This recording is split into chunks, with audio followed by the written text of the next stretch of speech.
අයිබෝවන් අද මම කතා කරන්න යන්නේ නියෝජ්‍යත්ව නීතිය ගැන. ඉතින් මේ නියෝජ්‍යත්ව නීතිය යටතේ මම ඔබට පිරිනමන මේ සියලුම එපිසෝඩ් මුලින් ඉඳන් අවසානයේ දක්වාම බැලුවොතින් ඔයාට නියෝජ්‍යත්ව නීතිය ගැන පූර්ණ අවබෝධයක් ලබාගෙන ඕනම එක්සෑම් එකකට පහසුවෙන් පිළිතුරු ලිවීමේ හැකියාවක් අනිවාර්යයෙන්ම ලැබෙන බවට නොඅනුමානයි. ඉතින් කලින් පාඩම් වගේම මේ නියෝජ්‍යත්ව නීතියේ තියෙන මූලික સિદ્ધාන්ත ගැනත් වැදගත් කාරණා ගැනත් මම ඔයාලට සරලව පැහැදිලි කරලා දෙන්නම්. අපි මාතෘකාවට යමු. නියෝජ්‍යත්ව නීතිය කියන මාතෘකාවේදී අපි අනිවාර්යයෙන්ම දැනගන්න ඕන වැදගත් කාරණා ටිකක් තියෙනවා. ඒ මොනවද? මුලින්ම දැනගන්න ඕන නියෝජ්‍යත්ව කියන්නේ මොකක්ද? ඒක මම පැහැදිලි කරනවා නියෝජ්‍යත්ව නීතිය හැඳින්වීම කියන කොටසින්. ඒ වගේම ඊළඟට ඔයා දැනගන්න ඕන නියෝජිතයන් වර්ග. නියෝජිතයෝ විවිධ ස්වරූපයෙන් ඉන්නවා. ඒ වර්ග මොනවද? ඒ වගේම නියෝජ්‍යත්වය ඇති වෙන්න පුළුවන් ආකාරය කොහොමද? නියෝජිතයන්ට ලැබෙන අධිකාරී බලය මොන වගේද? ඒ වගේම නියෝජිතයා සහ ප්‍රධානියා අතර තියෙන අයිතිවාසිකම් යුතුයකම් මොනවද? ඒවත් ඔයා දැනගන්න ඕන. තව නියෝජ්‍යත්වය අවසන් වෙන්නේ කොහොමද? ඒ වගේම නියෝජිතයාගේ වගකීම සහ රජයේ වගකීම ගැනත් ඔයා දැනගන්න ඕන. ඉතින් මේ හැම එකක් ගැනම අපි මේ නියෝජ්‍යත්ව නීතිය යටතේ කතා කරන්න බලාපොරොත්තු වෙනවා. මේ සියලුම කොටස් එක දවසේ ඔයාලට මම පැහැදිලි කරන්න ගියොත් ඒක ඔයාලටත් බෝරින් වෙනවා. ඉතින් මම අද කතා කරන්න යන්නේ නියෝජ්‍යත්ව නීතිය හැඳින්වීම සහ නියෝජිතයන් වර්ග කියන ටොපික්ස් දෙක ගැන විතරයි. ඊළඟ එපිසෝඩ් වලින් නියෝජ්‍යත්ව නීතිය යටතේ අනිකුත් කාරණා ගැන මම කතා කරන්න බලාපොරොත්තු වෙනවා. නියෝජ්‍යත්වය කියලා කියන්නේ මොකක්ද? දැන් මෙන්න මේ පින්තූර දිහා ඔයා බලන් ඉන්නවා නම් හරිම සරලව ඔයාට ඒක තේරුම් ගන්න පුළුවන්. මොකද්ද මේ පින්තූරෙන් කියන්නේ? මේ පින්තූරේ උඩින් ඉන්නවා ප්‍රින්සිපල්. ප්‍රින්සිපල් කියන්නේ ප්‍රධානියා. ඔන්න ප්‍රධානියෙක් ඉන්නවා. අපි හිතමු මේ ප්‍රධානියාට තමන් ගාව තියෙන බඩු ටිකක් විකුණ ගන්න ඕන. හැබැයි පුද්ගලයාට ඍජුවම විකිණීමක් සිදු කරන්නේ නැහැ. මේ ප්‍රධානියා කරන්නේ ඒජන්ට් කෙනෙක් හොයාගන්නවා. ඒජන්ට් කෙනෙක් හොයාගන්නවා. නියෝජිතයෙක් හොයාගන්නවා. මේ ප්‍රධානියයි නියෝජිතය අතර ගිවිසුමක් ඇති කරගන්නවා. ඒකට කියනවා අපි ඒජන්සි කොන්ට්‍රැක්ට් කියලා. නියෝජ්‍යත්ව ගිවිසුම. ඊට පස්සේ නියෝජිතයා මොකද්ද කරන්නේ? නියෝජිතය ගිහිල්ලා වෙනත් පාර්ශවයක් එක්ක ගිවිසුමක් ඇති කරගන්නවා. දැන් මෙතන ගිවිසුම් දෙකක් තියෙනවා. ප්‍රධානියා සහ නියෝජිතයා අතර ඇතිවන ගිවිසුමයි, ඒ වගේම නියෝජිතයා සහ තෙවන පාර්ශවය සමග ඇතිවන ගිවිසුමයි. මෙතෙන්දි මේ නියෝජිතයා මේ තෙවන පාර්ශවයත් එක්ක ගිවිසුමකට එළඹෙන්නේ ඒ නියෝජිතයා වෙනුවෙන්ම නෙවෙයි. ඒ නියෝජිතයා ගිවිසුමට එළඹෙන තෙවන පාර්ශවයත් එක්ක අර ප්‍රධානියා වෙනුවෙන්. තමන් වෙනුවෙන් නෙවෙයි ප්‍රධානියා වෙනුවෙනුයි මේ තෙවන පාර්ශවයත් එක්ක ගිවිසුමකට එළඹෙන්නේ. දැන් මෙතෙන්දි මේ නියෝජිතය හරියට ප්‍රධානියයි තෙවන පාර්ශවය අතර ඉන්න අතරමැදියෙක් වගේ. මැදින් අතරමැදියෙක්. නියෝජිතයා කටයුතු කරන්නේ ප්‍රධානියා වෙනුවෙන්. දැන් මෙතෙන්දි නියෝජිතයා මොන හරි බඩු ටිකක් විකුණනවා නම් මේ ප්‍රධානියා වෙනුවෙන් තෙවන පාර්ශවයකට වග කියන්න ඕන කවුද කියලාද හිතෙන්නේ? ඇත්තම මේ බඩුවල අයිතිකාරය වෙන්නේ ප්‍රධානියානේ. ඉතින් ප්‍රධානියා තමයි මෙතෙන්දි වග කියන්න ඕන. ඇත්තටම බැලුවොත් මෙතෙන්දි මේ ගිවිසුම ඇති වෙලා තියෙන්නේ කොහොමද? ගිවිසුම ඇති වෙලා තියෙන්නේ තෙවන පාර්ශවයයි ප්‍රධානියයි අතර. මේ නියෝජිතය ඉන්නේ මැද අතරමැදියෙක් විදියට.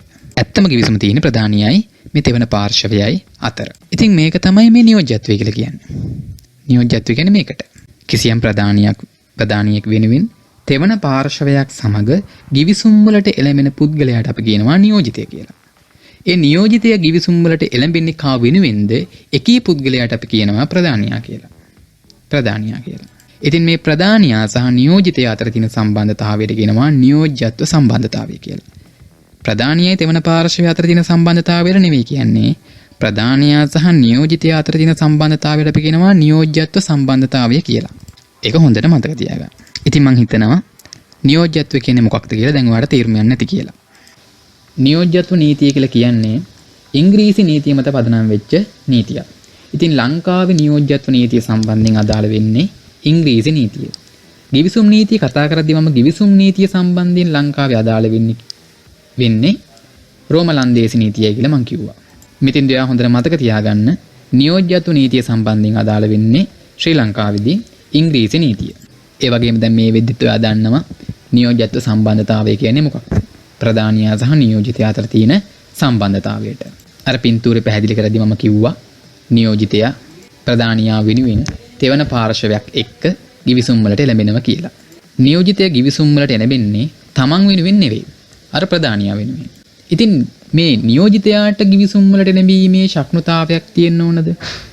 නියෝජිතයා කිවිසුම් වලට එළඹෙන්නේ ප්‍රධානියා වෙනුවෙන් නම් නියෝජිතයාට කිවිසුම් වලට එළඹීමේ හැකියාවක් තියෙන්න ඕනේ නැහැ. ඒක මතක තියාගන්න. කිවිසුම් ශක්නුතාවය කියන මාතෘකාව තේරුම් නැත්නම් ඔයා මගේ මේ වීඩියෝ එකක් ඇති කිවිසුම් නීතිය යටතේ. කිවිසුම් ශක්නුතාවය කියලා. ඒක බැලුවනම් පොඩ්ඩක් ඒ ගැනත් ඔයාට හොඳ අවබෝධයක් ගන්න පුළුවන්. ඉතින් මෙතෙන්දි මම කිව්වේ නියෝජිතයා කිවිසුම් වලට එළඹෙන්නේ ප්‍රධානියා වෙනුවෙන් ඒ හින්දා නියෝජිතයාට කිවිසුම් වලට එළඹීමේ හැකියාවක් තියෙන්න ඕනේ නැහැ. බාල වයස්කරුවෙක්ට හරි බංකොලොත් පුද්ගලයෙක්ට හරි නියෝජිතයෙක් වෙන්න පුළුවන්. මොකද නියෝජිතයාගේ විසුම් වලට එළඹෙන ප්‍රධානියා වෙනුවෙන්නේ. නියෝජිතයාට අවශ්‍යතාවයක් නියෝජිතයාට හැකියාවක් ඕනේ නැහැ. නියෝජිතයාට ශක්තිතාවයක් ඕනේ නැහැ කිවිසුම් වලට එළඹෙන්න. හැබැයි මෙතෙන්දී හොඳට මතක තියාගන්න නියෝජිතයාට කිවිසුම් වලට එළඹීමේ ශක්තිතාවය නොතිබුණාට කමක් නැති වුණාට ප්‍රධානියාට නම් අනිවාර්යයෙන්ම කිවිසුම් වලට එළඹීමේ හැකියාවක් තියෙන්නම ඕන. ප්‍රධානියාට කිවිසුම් වලට එළඹීමේ ශක්තිතාවය තිබීම අනිවාර්යයි. මොකද ඇත්තටම කිවිසුම ඇති වෙන්නේ මෙතෙන්දී මේ ප්‍රධානියා සහ තෙවන පාර්ශවයත් එක්කනේ. ඒ හින්දා ප්‍රධානියාට අනිවාර්යයෙන්ම කිවිසුම් වලට එළඹීමේ හැකියාවක් තියෙනවා. ඒක මතක තියාගන්න. ඉතින් නියෝජ්‍යත්වයේ හැඳින්වීම කියන කොටසින් ඔයාලා දැනගන්න ඕන වැදගත්ම කාරණා ටික තමයි මෙන්න මේ ස්ලයිඩ් එකකින් ඔයාලට බලා ගන්න පුළුවන් දැන්. මම අද වීඩියෝ එකකින් දෙවෙනි පාර්ට් එක විදිහට කතා කරන්න යන්නේ නියෝජිතයන් වර්ග ගැන. නියෝජිතයන් වර්ග ගැන. මම නියෝජිතයෙක් කියලා පැහැදිලි කරේ ප්‍රධානියා වෙනුවෙන් තෙවන පාර්ශවයත් එක්ක කිවිසුමකට එළඹෙන පුද්ගලයෙක්ට. ඉතින් මේ ස්ලයිඩ් එකේ දැන් බලා ගන්න පුළුවන් හැම නියෝජිතයෙක්ම තෙවන පාර්ශවයත් එක්ක කිවිසුමකට එළඹෙන්නේ අර ප්‍රධානියා වෙනුවෙන්. ප්‍රධානියා වෙනුවෙනුයි තෙවන පාර්ශවයත් එක්ක කිවිසුමකට එළඹෙන්නේ. කවුද මේ නියෝජිතයෝ? එක් වර්ගයක් තමයි සාමාන්‍ය නියෝජිතයෝ. තව විශේෂ නියෝජිතයෝ, වෙළඳ නියෝජිතයෝ, බ්‍රෝකර්වරු, කැපකරු නියෝජිතයෝ, වෙන්දේසිකරු, නැව් අධිපති, වතු නියෝජිතයෝ, කොමිස් නියෝජිතයෝ, ස්ථිරකාරක අධිකාරීන් මේ සියල්ලම නියෝජිතයන්. මේ හැමෝම නියෝජිතයන්. එක එක ಜಾති අය. හැබැයි මෙයාලා ඔක්කොම එක වගේ නෙවෙයි. මෙයාලක තියෙනවා වෙනස්කම්. සුවිශේෂී ලක්ෂණ තියෙනවා. අපි අන්න ඒක ගැන දැන් කතා කරමු. කවුද මේ සාමාන්‍ය නියෝජිතයෝ කියලා කියන්නේ? හරිම සරලයි. අපි කම්පැනියක් ගමු. දැන් මේ කම්පැනියේ පරිපාලන කටයුතු කරන ප්‍රධානතම පුද්ගලයා කවුද? අධ්‍යක්ෂකවරු. අධ්‍යක්ෂකවරු තමයි මෙතන ඉන්න ඉහළම නිලයේ දරන පුද්ගලයෝ. කම්පැනිය පරිපාලනය කරන.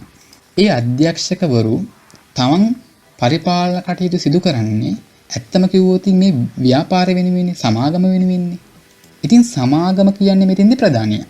සමාගම කියන්නේ ප්‍රධානියා. පණ නැති වෙන්න පුළුවන්. ඒක බිස්නස් එකක්. හැබැයි අධ්‍යක්ෂකවරු කටයුතු කරන්නේ මේ ව්‍යාපාර වෙනුවෙන්, සමාගම වෙනුවෙන්. ඒ හින්දා සමාගම අපි කියනවා ප්‍රධානියා. මෙතෙන්දී අධ්‍යක්ෂකවරු අපි කියනවා නියෝජිතයා.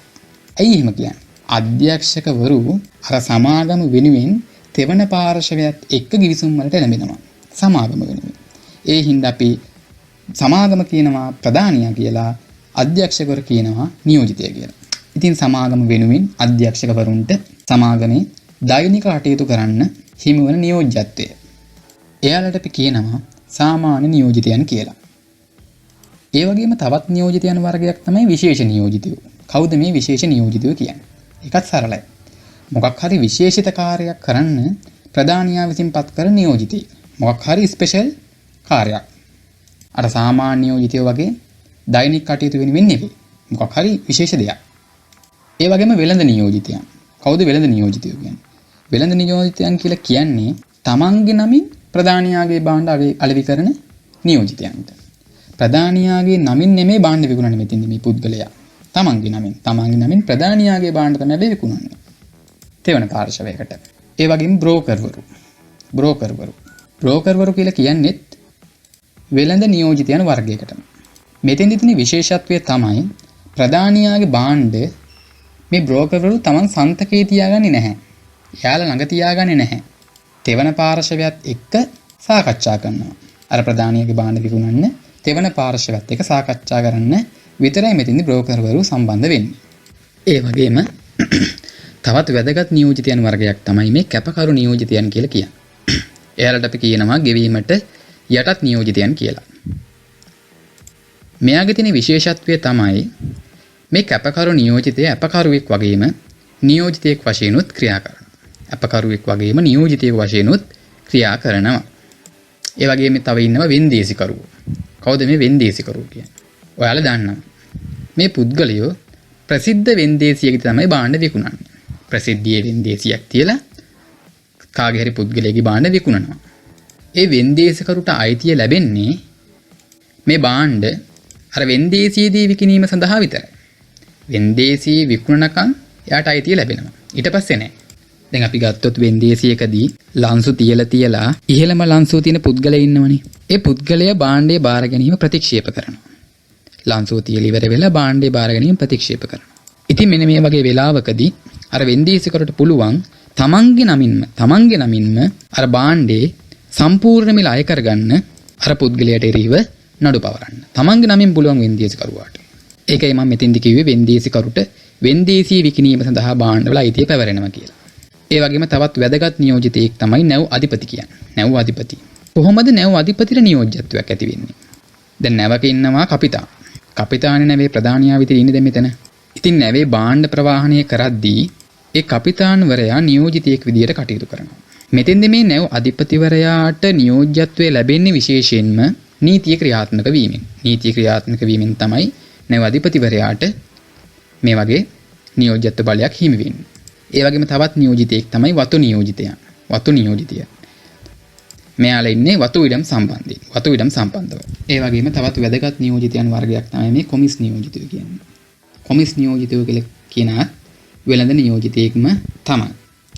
මේ කොමිස් නියෝජිතයා ප්‍රධානිය වෙනුවෙන් තමන්ගේ නමින් වාචික සහගත විදියට භාණ්ඩ මිලදී ගැනීම සහ විකිණීම සිදු කරනවා. ඉතින් මෙතෙන්දී මේ පුද්ගලයා කිසියම් විශේෂිත ගාස්තුවක් අය කරනවා. ඒකට අපි කියනවා කොමිස් කියලා. කොමිස් මුදලක් අය කරනවා. ඒ වගේම තවත් වැදගත් නියෝජිතයෙක් තමයි ස්ථිරකාරක අධිකාරීන් කියන්නේ. මේගොල්ලෝ අපිට දකින්නට ලැබෙන්නේ අපනයන වෙළඳාමේදී විතරයි. අපනයන වෙළඳාමේදී විතරයි. ඒ කිව්වේ භාණ්ඩයක් අපේ රටේ තියෙන ඒ භාණ්ඩය අපනයන කරද්දී තමයි මේ ස්ථිරකාරක අධිකාරීන් දකින්න ලැබෙන්නේ. මොන වගේ වෙලාවෙද? මම උදාහරණයක් අරන් පැහැදිලි කරනවා. දැන් අපි හිතමු අපේ රටේ මොනවාරි නිෂ්පාදනය කරන සැපියුම් කරුවෙක් ඉන්නවා. එයාට ඇනවුමක් ලැබිලා තිනවා වෙනත් පිට රටක එක්කෙනෙක්ගෙන්. මෙන්න මේ භාණ්ඩය මට ඕන කියලා. හැබැයි සැපියුම් කරුවාට බයක් තියෙනවා. මේ භාණ්ඩය ආවට පස්සේ මිල හම්බ වෙයිද? Tamanට අවශ්‍ය මුදල හම්බ වෙයිද? ඉතින් මෙතෙන්දී මේ සැපියුම් කරුවා මොකද්ද කරන්නේ? තමන්ගේ රටේ පුද්ගලයෙක්ගෙන් මේ භාණ්ඩය සඳහා සනාථ කිරීමක් ඉල්ලා සිටිනවා. ඉතින් මෙන්න මේ සනාථ කිරීම කරන්නේ ස්ථිරකාරක අධිකාරීන් විසින්. එතකොට ඒ සැපියුම් කරුවාට බයක් නැතුව මේ භාණ්ඩය අපනයනය කරන්න පුළුවන්. මොකක් හරි හේතුවක් හින්දා මෙන්න මේ සැපියුම් කරුවයි අර ගෙනුම් කරුවයි විදේශ ගෙනුම් කරුවයි අතර ගිවිසුම පැහැර හැරීමක් කරවතින් මෙන්න මේ ස්ථිරකාරක අධිකාරීන් අර සැපියුම් කරුවාට වග කිව යුතුයි. සැපියුම් කරුවාට වග කියන්න ඕනේ මෙන්න මේ ස්ථිරකාරක අධිකාරීන්. ඉතින් මෙතෙන්දී සැපියුම් කරුවෝ ප්‍රධානියා විදියට සලකනවා මෙන්න මේ ස්ථිරකාරක අධිකාරීන් නියෝජිතයන් විදියට සලකනවා. ඉතින් අද මම වීඩියෝ එකකින් කතා කරේ නියෝජ්‍යත්වය කියන්නේ මොකක්ද කියන කාරණාව ගැනයි. ඒ වගේම නියෝජිතයන් වර්ග ගැන.